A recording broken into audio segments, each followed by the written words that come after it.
¿Qué tal? Saludos y bienvenidos a los encuentros digitales del Grupo Multimedia de Comunicación La Cerca. Vamos a dedicar unos pequeños espacios a presentar a las entidades y colectivos reconocidos con los 13º Premios Solidarios del Grupo Multimedia de Comunicación La Cerca, y vamos a comenzar en esta ocasión por Castilla-La Mancha Inclusiva, y nos vamos a detener, como no, pues con su presidente, con Enrique Alarcón, que hoy, bueno, pues ha querido recibirnos aquí en este entorno maravilloso del Parque Abelardo Sánchez de Albacete. Buenos días, Enrique, ¿qué tal? Buenos días, Carmen. 13º Premio Solidario del Grupo Multimedia de Comunicación La Cerca, ya saben, sí, un poco, reconocen a aquellas entidades, colectivos, pues que trabajan en pro de los colectivos pues con más dificultades, digamos, de la sociedad. Sí. En esta ocasión, Castilla-La Mancha Inclusiva, una de las entidades reconocidas. ¿Qué ha supuesto este reconocimiento para esta confederación? Bueno, pues lo primero, mostrar nuestro agradecimiento desde Castilla-La Mancha Inclusiva, COCENFE, por este reconocimiento. La verdad que es el primer reconocimiento de categoría, ¿no?, que recibimos, con lo cual lo saboreamos mucho más. Para nosotros es una cuestión muy grata, ¿no?, y la verdad que nos anima a seguir trabajando. Si bien es cierto que son 6 años lo que se cumplen ahora desde que, como tal, Castilla-La Mancha Inclusiva COCENFE tiene existencia, pero las personas que estamos detrás de esta entidad llevamos trabajando prácticamente desde hace más de 30 años, muchos de los que formamos parte, y retomamos la actividad que teníamos en lo que entonces era COCENFE Castilla-La Mancha, y que por motivos de cuestiones económicas fundamentalmente, ¿no?, económicas, pero porque nos cerraron las vías de financiación y de convenios que teníamos, y la entidad pues tuvo un problema grande y estuvo unos años inactiva. Por eso hace 6 años volvimos nuevamente a lanzarnos, pero como digo, la importancia es que las personas que estamos ahí, una gran parte de los que formamos las juntas directivas, llevamos 30 años y más dentro del colectivo. ¿Por qué era necesario crear y constituir esta confederación? Vale, pues mira, es fundamental porque las personas con discapacidad física y orgánica en nuestra región representan más del 65% del conjunto de todas las discapacidades. Entonces, nosotros somos portavoces de sus necesidades, de su realidad, de su vulnerabilidad social, ¿no? Nuestra entidad agrupa a más de 100 entidades de toda la región, desde las más pequeñitas en los núcleos rurales a las más grandes, ¿no? Y supone el poder dar soporte, atención, reivindicación a toda esta parte, como digo, de la discapacidad, que son la física y la orgánica. No te voy a decir que sin Castilla-La Mancha Inclusiva no se podría reivindicar ni tendría rostro, porque están todas las entidades, pero lo que importa, como podéis comprender, es la tarea corporativa. Es decir, una entidad pequeña, una entidad mediana, incluso una grande, a la hora de establecer una negociación con empresas, a nivel con el gobierno regional, con cualquier entidad, las fundaciones sociales, pues podría hacer algo, pero donde realmente tiene fuerza es en la unión corporativa. Por eso es tan necesaria y tan importante la tarea que cualquier colectivo de cualquier tipo de discapacidad, en este caso la nuestra de discapacidad física y orgánica, tiene esa relevancia social. ¿Cómo han sido estos años en los que lleva trabajando la entidad desde el año 2017? ¿Qué avances se ha producido? ¿Cuál es el trabajo que se está realizando? Bueno, pues los avances más importantes, al principio había un gran desconcierto en las entidades de este sector, porque con los años que había estado sin funcionar COCENFE Castilla-La Mancha, las entidades, sobre todo las más pequeñas, que en definitiva son las que sufren más las consecuencias, pues estaban algunas a punto de desaparecer, incluso algunas habían desaparecido. No olvidemos de que junto a lo que fue la desaparición de Castilla-La Mancha, de COCENFE Castilla-La Mancha, tuvimos las grandes crisis económicas que marcaron 2 periodos fundamentales de este tiempo, ¿no?, de estos años. Entonces, claro, las entidades se quedaron en una vulnerabilidad social absoluta, de falta de recursos, de falta de ingresos, de reconocimiento político, de reconocimiento social. Por lo tanto, fueron momentos muy duros. Cuando ya se constituye la entidad nuestra, esta segunda entidad, ¿no?, con un segundo nombre, pero la misma entidad, hace 6 años, lo primero que hicimos fue constituir el tejido asociativo. Es decir, ponernos en contacto con todas las entidades y con todas las federaciones y con otras entidades que no son federaciones, ¿no?, como Afanion, AMIA, la Confederación Luna de Mujeres con Discapacidad, AIDISCAN, y decidir crear ese soporte, ese tejido, y entrelazarlo fuertemente para ver en qué situación se encontraban las entidades y ver qué tipo de respuesta podíamos dar ahí.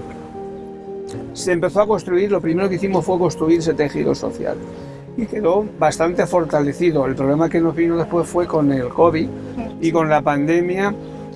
Como bien sabéis, uno de los colectivos, después de las personas mayores, que más sufrió las consecuencias fueron las personas con discapacidad, ¿no?, y con enfermedades sobre todo orgánicas. Como sabemos, la discapacidad orgánica es la discapacidad invisible, la no reconocida, y que suelen sufrir estas personas muchísimas veces mayores problemas y mayor discriminación. Entonces, todo eso hubo que construirlo cuando empezamos prácticamente desde cero, porque es verdad que las asociaciones más fuertes, hablamos, yo que sé, de Parkinson, Alzheimer, Afanion, etcétera, pues ya tienen, por su potencia, ya tienen una vinculación de poder trabajar directamente con las administraciones, ¿no?, y negociar convenios, ayudas, pero el resto de entidades, sobre todo las pequeñas, no. ¿Quién ayuda a estas entidades? ¿Qué soporte se les da? ¿Qué recursos se ponen a su disposición, ¿no? Y entonces Castilla-La Mancha Inclusiva lo que hizo fue poner a disposición todo su potencial técnico y humano, y también político, para que las entidades tuvieran ese tipo de recursos, fundamentalmente también técnicos, ¿no? Y más hoy día, como sabemos, sin tener un soporte técnico es muy difícil poder salir adelante. ¿Cómo está el asunto de la inclusión laboral de las personas con discapacidad en la actualidad? Venimos de un tiempo, pues con la crisis del coronavirus, para muchas personas ha sido muy difícil pues encontrar un empleo. Sí. ¿Es todavía más difícil aún para el colectivo? Voy a empezar comentándote, Carmen, algo muy importante. En nuestra bolsa de solicitud de empleo, como ya sabéis, tenemos varios puestos por toda la región, 5 agencias de colocación, más 7 puntos de itinerarios de empleabilidad, ¿no? Hay 5.000 personas, más de 5.000 personas apuntadas a nuestras bolsas. Es decir, la demanda es tremenda. Como tú bien dices ahora, hubo personas que estaban trabajando y cuando llegó la pandemia perdieron el empleo. Volver a reconstruir la empleabilidad no está siendo fácil. Ahora, sí que diría que en justicia, Castilla-La Mancha, nuestra región, es una de las donde la empleabilidad de las personas con discapacidad es más alta a nivel nacional. Es así. En parte, yo no le quito a la administración pública y a las empresas su poder en este caso, ¿no?, su valía, pero cierto es que una gran parte de esta valía también descansa en la tarea que tenemos las distintas entidades de todas las discapacidades, ¿no? Y esa es la importancia. Por ejemplo, a nivel de... hay una horquilla en la que podemos dibujar lo que es la demanda de empleo y las necesidades de empleo en Castilla-La Mancha, que va desde 1 de cada 3 personas con discapacidad que no encuentra empleo a 1 de cada 4 que solamente encuentra. Y esta suele ser la realidad. 1 de cada 4 personas con discapacidad se encuentra en situación de desempleo. Y a este respecto, el mundo rural es el que más afectado está. Y en muchos casos es por cuestiones propias de transporte y accesibilidad, ¿no? No son los mismos recursos de movilidad en una gran población o en una capital que moverse en el mundo rural, porque puedes tener opciones de empleo, pero y acceder a ese empleo, ¿no? Es complicadísimo. Entonces, solamente 1 de cada 4 personas con discapacidad podemos decir que encuentra empleo. Y como te decía, son 5.000 las personas que tenemos en la bolsa. Luego hay una gran demanda social. Y sí que al respecto, sí que me atrevo a decir y a comentar de que junto a esta baja empleabilidad que tenemos dentro del colectivo, se suma de que el 30% de las personas con discapacidad y las familias y sus familias se encuentran en pobreza y casi severa. Van unidos siempre lo que es la falta de empleabilidad y la pobreza en las familias, ¿no? ¿Por qué denoto esta situación? La denoto porque tenemos que tener en cuenta de que uno de los grandes riesgos, de los grandes fantasmas, las grandes sombras que siempre se proyectan dentro de lo que es el colectivo de las personas con discapacidad, es la posibilidad de que se vayan creando bolsas de marginación y exclusión social. Porque bien es cierto que falta de empleabilidad es durísimo para una persona y para una familia, pero en la sospecha de que podemos ir creando bolsas de pobreza y consecuentemente que se generen situaciones de marginación social, eso sí que es bastante duro de aceptar. Y de ahí también pues toda la lucha social en todo el colectivo, en todas las discapacidades, para evitar que esto se pueda llegar a producir. En el tema del desempleo, en el caso de la mujer también, y en el mundo rural, claro, todavía es más complicado. Por supuesto, iba a decirlo, se me ha pasado, sí. La situación de la mujer es todavía peor. Siempre es como mínimo un punto más que en los hombres, ¿no? La situación de la mujer no solamente está en el empleo, como bien sabes, también está en la violencia. En la violencia machista, son fruto de la violencia machista, la violencia sexual y la violencia intrafamiliar. O sea que suele haber muchos elementos de cara a la mujer con discapacidad que impiden el que se pueda realmente hablar de una normalización y de una situación de inclusividad, ¿no?, en la sociedad. Luego también, junto a todos estos factores, hay unos grandes problemas de carácter psicosocial que se acentúan más en el tema de la mujer y que van limitando todavía más esa proactividad, ¿no?, de la mujer para buscar el empleo, para meterse en procesos de itinerarios de formación, y con lo cual la atención a la mujer con discapacidad es fundamental. Y en el mundo rural es uno de los elementos más importantes que se consideran en todas las entidades también, en Castilla-La Mancha inclusive Cocense. De cara a conseguir una mayor empleabilidad cada vez para el colectivo de personas con discapacidad, imagino que el compromiso de las empresas también es fundamental, además de la labor que vosotros hacéis. En ese sentido, ¿las empresas están cada vez más concienciadas o cuál es el problema? Sí, vamos avanzando muchísimo. Nosotros tenemos muchos cientos de empresas con las que tenemos un contacto directo. Nuestros técnicos, en este caso pues tenemos 24 técnicos que trabajan dentro de la entidad y son un contacto permanente con las empresas.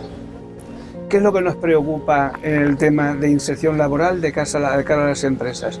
2 elementos fundamentalmente.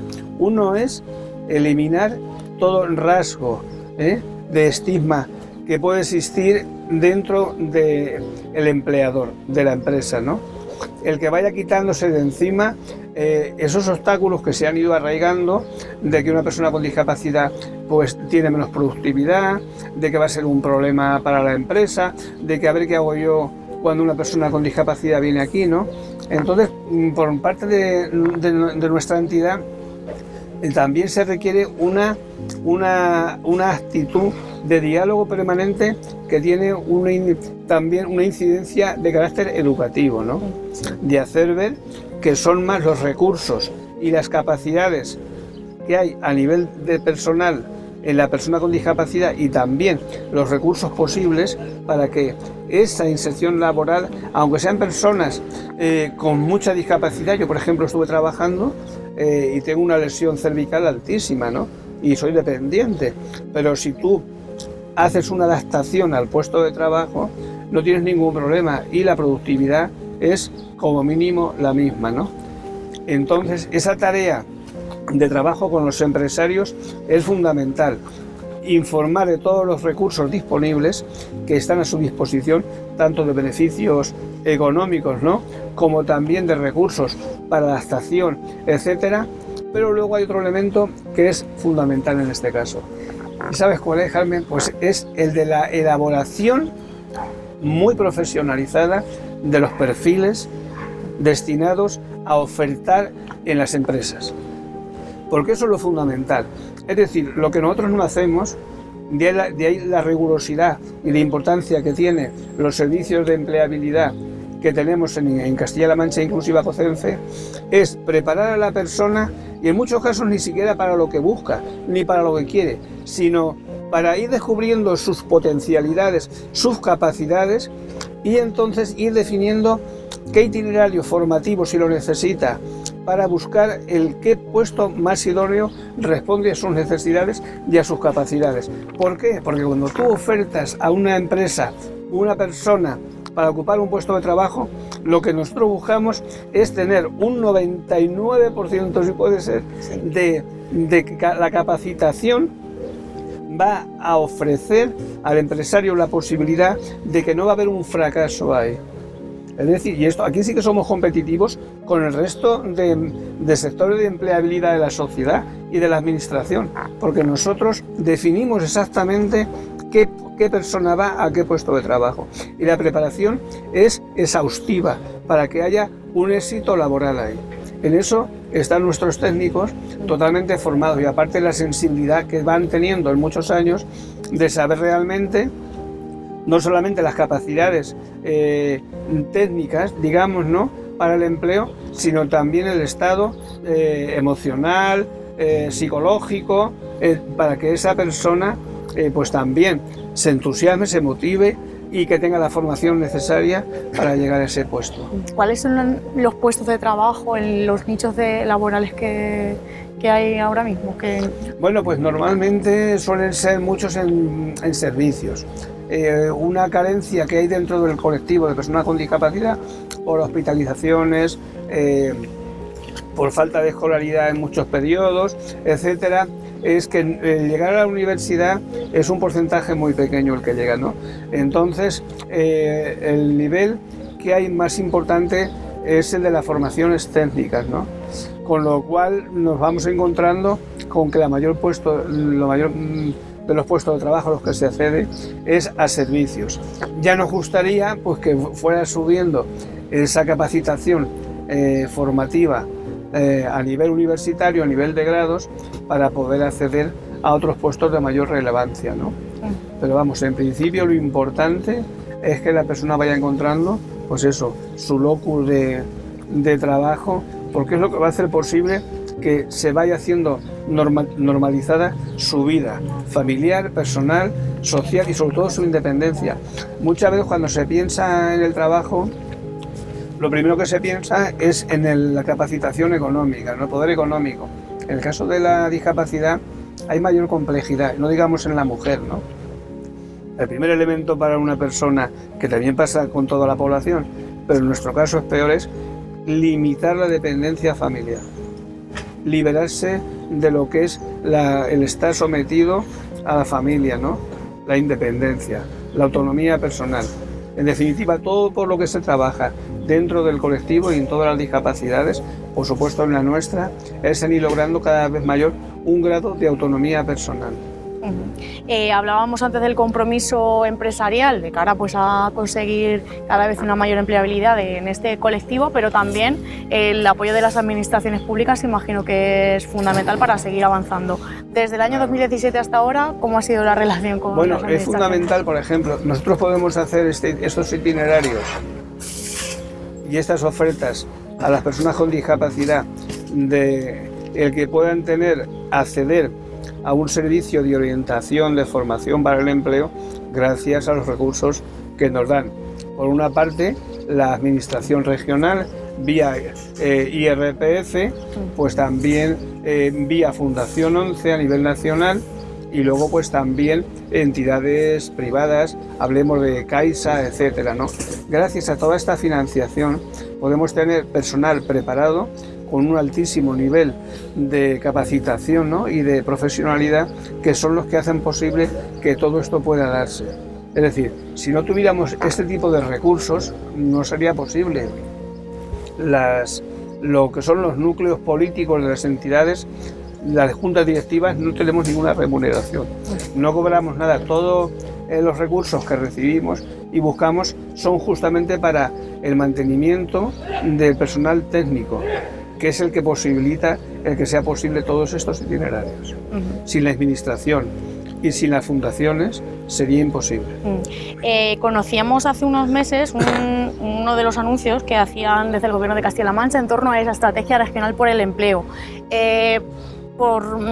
Según dicen, pues hay un compromiso de que, bueno, que esté en ella también este colectivo de personas con discapacidad. Se tiene que ir avanzando también por ahí, por esas líneas. Sí, exactamente. Se va haciendo. Nosotros, como antes te comentaba, Carmen, tenemos 5 agencias de empleo públicas, pero las gestionamos nosotros.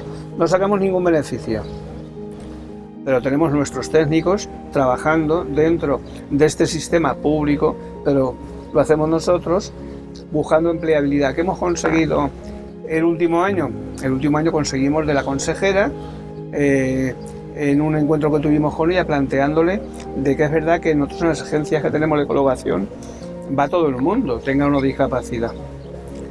Pero le solicitamos que se hiciera un esfuerzo más y que nos diera la posibilidad de poder tener en las agencias nuestras propias personas con discapacidad. Primero porque son quienes más lo necesitan y que realmente el esfuerzo nuestro debe estar más dirigido a ellos, ¿no? Pues se concedió y entonces también estamos dentro de esa línea. O sea que, en definitiva, nosotros somos colaboradores con las administraciones públicas. Si no fuera así, no tendría ningún sentido, ¿no? ¿Cuáles son las reivindicaciones principales que tenéis vosotros desde la entidad? Las principales, bueno, pues como estamos con el empleo, la primera es el empleo.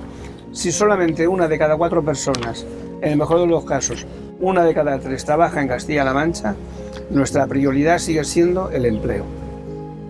Porque eso es lo que facilita, como antes te comentaba, la autonomía personal. O sea, esa es la principal. La segunda, que también hemos hablado antes, es la movilidad.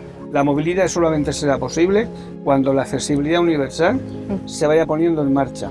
Se habla muchísimo de accesibilidad universal en la administración, constantemente, pero la verdad es que España se encuentra en situación de incumplimiento respecto a las leyes y decretos que ella misma hace, y tampoco cumple los convenios adquiridos con lo que es la Convención de las Naciones Unidas para las Personas con Discapacidad. Se encuentra en incumplimiento. De hecho, la Convención ya le ha dado un tirón de orejas a España últimamente de que, oye, que no cumplís. Y uno de los incumplimientos está en la accesibilidad universal. Sin accesibilidad es muy difícil conseguir acceder al empleo.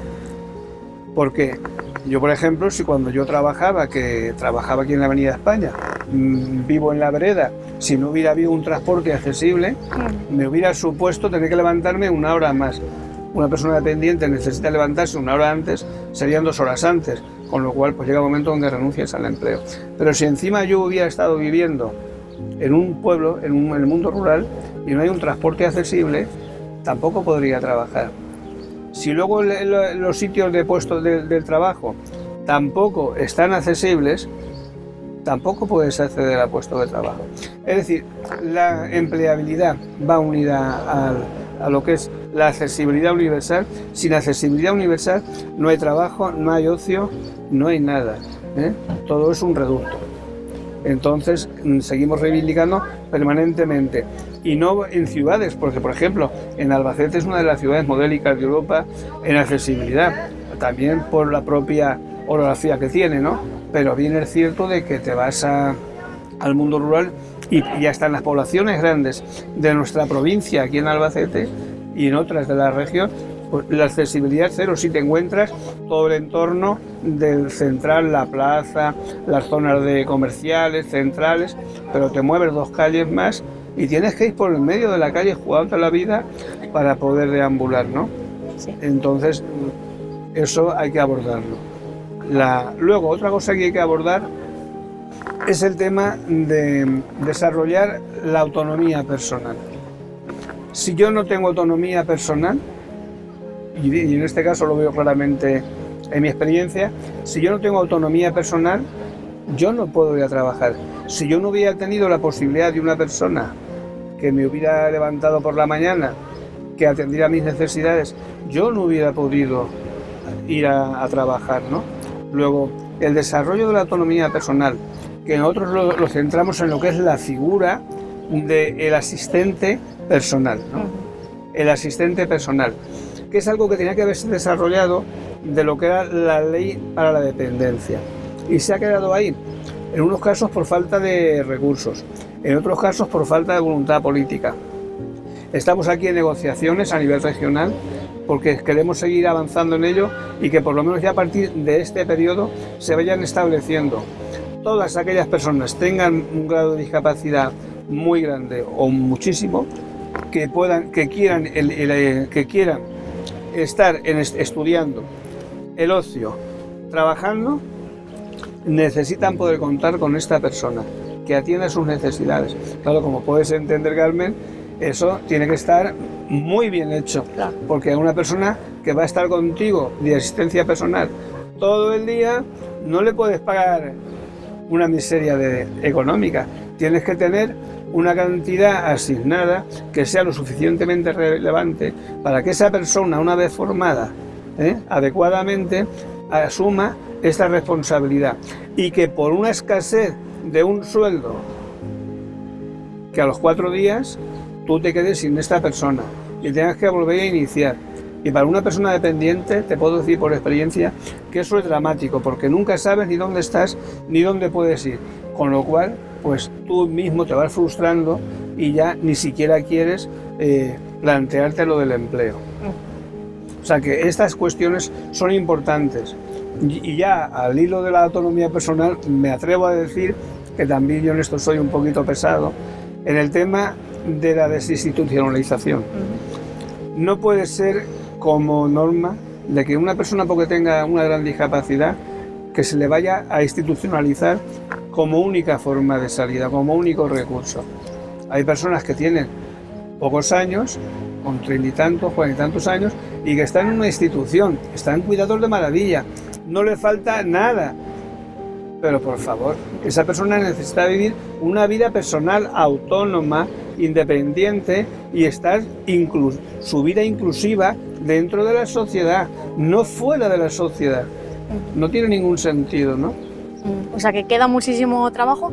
Mencionabas antes el tema de los salarios. No sé si aquí también hay un poco de brecha en el colectivo, de que se cobra menos, no sé, por el tema de la discapacidad o no.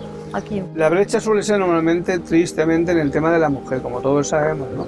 Y luego, pues, a otros niveles, no. Otra cosa que, como no sé, normalmente, una gran parte de los puestos de trabajo son de un nivel medio o bajo, pues entonces de servicios, pues hay, aunque ha subido el salario base, pero claro, los sueldos todavía son un poco bajos, y si tenemos en cuenta pues de que las personas normalmente con discapacidad, pues que tienen que vivir como todo el mundo, lógicamente, con alquileres y con el coste que tenemos ahora del aumento del coste de la vida, pues la verdad es que es muy difícil, ¿no? Es muy difícil, eso está claro.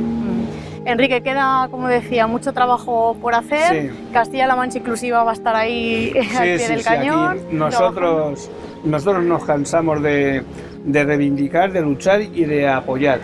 Hay un elemento importantísimo que son las entidades pequeñas, las locales. Entonces, por ejemplo, nosotros podríamos decir, bueno, pues el dinero que recibimos de las entidades, aparte de pagar a los técnicos, se lo queda la entidad corporativa madre para nuestros gastos que queramos. No.